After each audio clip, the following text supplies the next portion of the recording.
For a software business, measuring retention is probably one of the most important metrics that you should keep track of.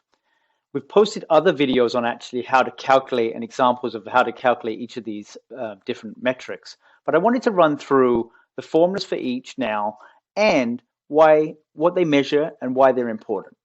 So the most basic measure of retention is logo retention. And this basically looks at how many customers you're keeping. So if you start with 100 customers and you lose 10 customers, you've basically got a logo retention of 90%. So you've retained 90% of your customers. This is pretty basic because it doesn't really account for the different sizes of those customers. If you lose a bunch of small customers, it's obviously much less important than losing a big customer. And that's where gross revenue retention and net revenue retention come in and are much better metrics.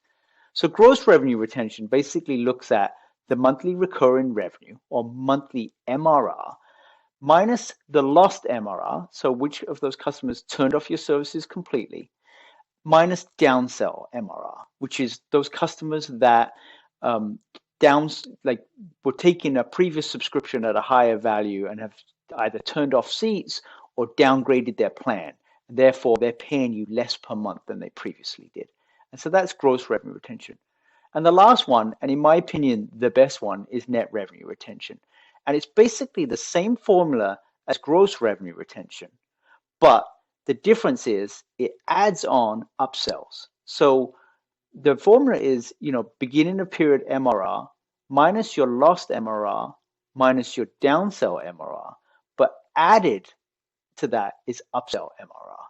And the reason for this is, this offsets in gross revenue retention. It doesn't take into account those customers that are upgrading, whereas net revenue retention does. And therefore, in my opinion, it's a much better metric.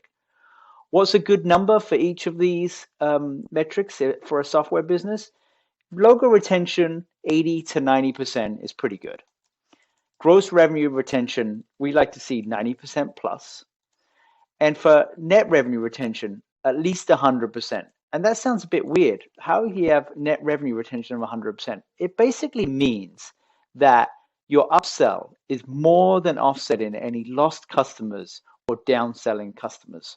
And the best-in-class software companies can have a net revenue retention of at least 100%, but some of the best have 120 or 130%. And that's because their customers are taking more and more of their services than they previously did. Hopefully this is helpful.